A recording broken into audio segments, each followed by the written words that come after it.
Živijo in lepo pozdravljeni v ponedeljkovih angelskih navdihih na ta čudovit, sončen, ampak hladen ponedeljek, zadnji v aprilu.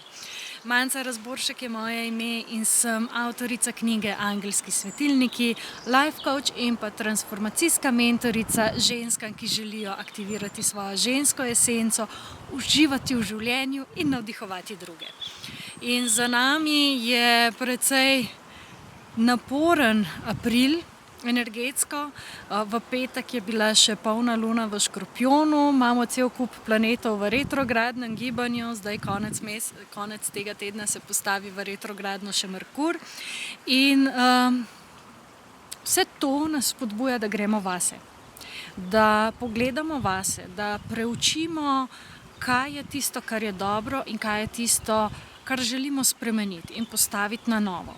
In to je čas, ko res je namenjen našim notranjim potovanjem. Zato na zunaj se zgleda, kot da se nekako vse ustavi. Ampak dajmo pogledati, kaj nam v tem tednu angeli ponujajo v svojem navdihu.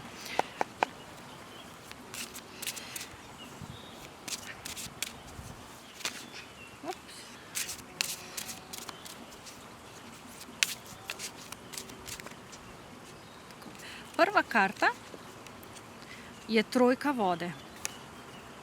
Trojka vode, se pravi čustva, čustveni nivo. In sicer gre za čustva, ki izhajajo, se pravi, iz naše primarne družine. Zdaj to je lahko tisto, kjer je naša primarna družina z našimi starši ali pa naša primarna družina, ki smo si jo ustvarili. Lahko je to dušna primarna družina, se pravi, kje se počutimo mi, da smo v krogu družine. In trojka vode nas nekako navdihuje, da poglejmo, kako lahko se zahvalimo za to, kako lahko praznujemo to družino. Kje lahko najdemo tisto hvaležnost in razloge, ki so nas pripeljali do tega, da smo ugotovili, kako je ta družina pomembna. Gre za to tudi, da smo preveč resni in da je čas, da se sprostimo, da lahko dosežemo neke nova obzorja, rabimo sproščeno energijo.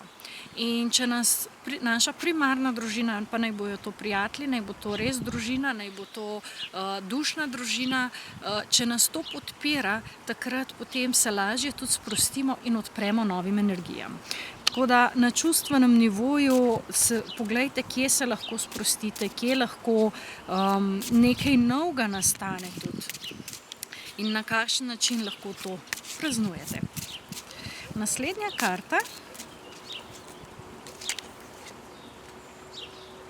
je dvojka vode.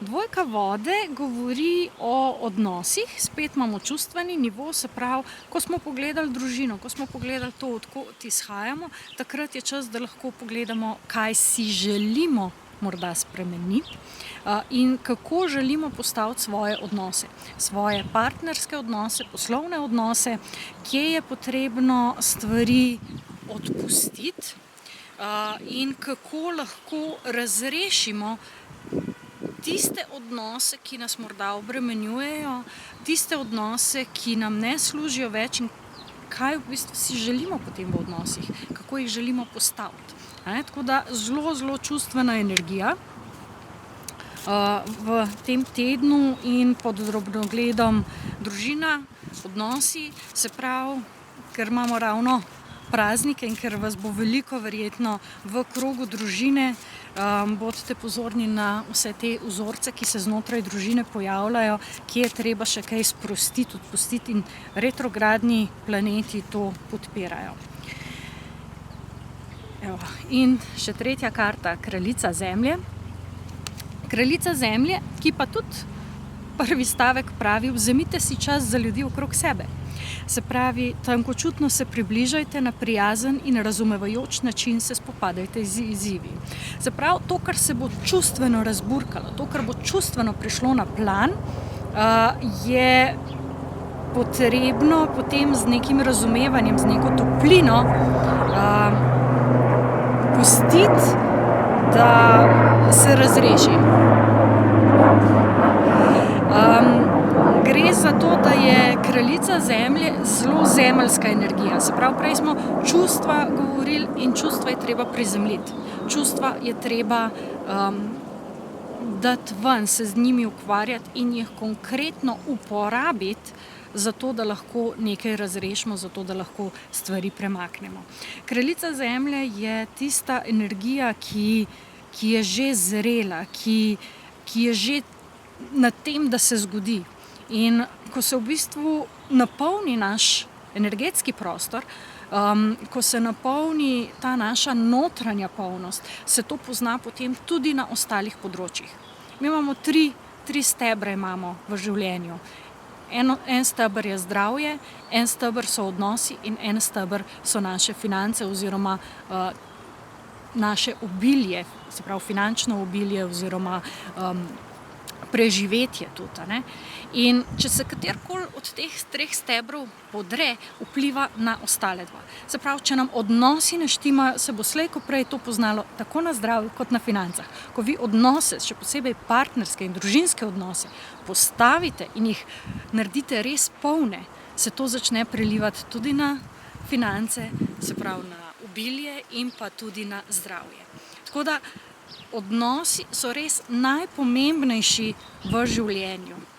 Zato, ker brez te podpore, brez tega čustvenega ozadja, težko potem karkoli drugega naredimo. Tako da v tem tednu torej bodite pozorni na to, kaj se vam dogaja v krogu najbližjih, kako to lahko praznujete in kako lahko postavite nove temelje, ki bodo vplivali tudi na vaše obilje in na vaše zdravje. Do naslednjega tedna, do naslednjega ponedeljka vam želim en res čudovit teden.